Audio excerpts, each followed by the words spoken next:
কখনো কখনো একটি দেশের ভবিষ্যৎ নির্ধারণ হয় যুদ্ধক্ষেত্রে নয়, সিদ্ধান্তের টেবিলে। একটি প্রশ্ন তখন সামনে আসে, এই পৃথিবীতে আমরা কার জন্য সিদ্ধান্ত নেব? অন্য কারো স্বার্থে, নাকি নিজের দেশের ভবিষ্যতের জন্য? বাংলাদেশ আজ এমন এক সময় দাঁড়িয়ে আছে যখন বিশ্ব আর আগের মতো নেই।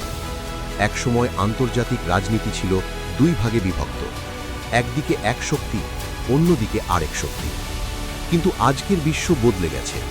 এখন সম্পর্কের ভাষা একক আনুগত্য নয়, বরং কৌশলগত ভারসাম্য। এই নতুন বাস্তবতায় অনেক রাষ্ট্র একসাথে বহু দেশের সাথে কাজ করছে। নিরাপত্তা এক জায়গা থেকে, প্রযুক্তি আরেক জায়গা থেকে, বিনিয়োগ তৃতীয় জায়গা থেকে। সবকিছুর কেন্দ্রে একটাই হিসাব, জাতীয় স্বার্থ। তাহলে প্রশ্ন হলো, বাংলাদেশ কোথায় দাঁড়াবে? বাংলাদেশ শুধু একটি ভূখণ্ড নয়, এটি দক্ষিণ এশিয়া ও বঙ্গোপসাগরের সংযোগস্থল। এটি সমুদ্রপথ, বাণিজ্য, জ্বালানি প্রবাহ এবং ভবিষ্যৎ অর্থনৈতিক সম্ভাবনার অংশ। আমাদের সমুদ্র, আমাদের বন্দর, আমাদের অবস্থান, এসব এখন কেবল মানচিত্রের বিষয় নয়, এগুলো অর্থনীতি, নিরাপত্তা এবং ভবিষ্যৎ উন্নয়নের প্রশ্ন। কিন্তু বাস্তবতা হলো, সম্ভাবনা থাকলেই হয় না, সেই সম্ভাবনা রক্ষা করার সক্ষমতাও থাকতে হয়। আজ সাইবার নিরাপত্তা, তথ্য সুরক্ষা, সমুদ্র নজরদারি, প্রযুক্তিগত সক্ষমতা, এসব আর বিলাসিতা নয়, এগুলো রাষ্ট্র পরিচালনার মৌলিক উপাদান। তবে যখনই নিরাপত্তা বা আন্তর্জাতিক সহযোগিতার আলোচনা আসে, একটি বিতর্কও তৈরি হয়।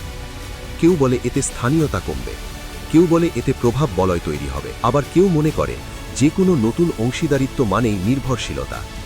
কিন্তু ইতিহাস কি সবসময় তাই বলে? বিশ্বের বহু দেশ আজ বহুমুখী সম্পর্ক তৈরি করছে। একদিকে নিরাপত্তা সহযোগিতা, অন্যদিকে অর্থনৈতিক অংশীদারিত্ব। একদিকে প্রযুক্তি, অন্যদিকে বাণিজ্য। কারণ আধুনিক কূটনীতিতে প্রশ্নটা কার সাথে নয়, প্রশ্নটা কিসের বিনিময়ে। একটি সম্পর্ক কি দেশের সক্ষমতা বাড়াচ্ছে, অর্থনীতি শক্তিশালী করছে, প্রযুক্তি ও দক্ষতা আনছে, নাকি সিদ্ধান্ত নেওয়ার স্বাধীনতা কমিয়ে দিচ্ছে? এই প্রশ্নগুলোর উত্তরই সবচেয়ে গুরুত্বপূর্ণ। বাংলাদেশ ফার্স্ট, এই ধারণাকে কেউ দেখেন জাতীয় অগ্রাধিকার হিসেবে।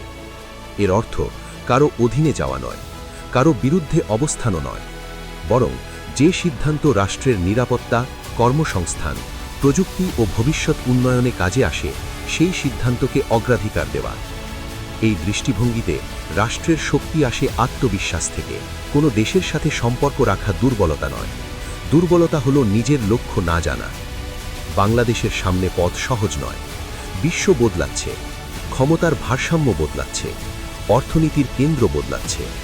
এই পরিবর্তনের ভেতরে বাংলাদেশের সামনে সবচেয়ে বড় প্রশ্ন, আমরা কি অন্যদের সিদ্ধান্তের অপেক্ষায় থাকব, নাকি নিজেদের ভবিষ্যতের জন্য নিজেদের হিসাব করব? আবেগ থাকবে, বিতর্ক থাকবে, কিন্তু শেষ পর্যন্ত রাষ্ট্রের সিদ্ধান্তের কেন্দ্রবিন্দুতে থাকবে জনগণের দীর্ঘমেয়াদী স্বার্থ। কারণ পৃথিবীর প্রতিটি সফল রাষ্ট্র একদিন এই প্রশ্নের মুখোমুখি হয়েছিল, সবার আগে কে?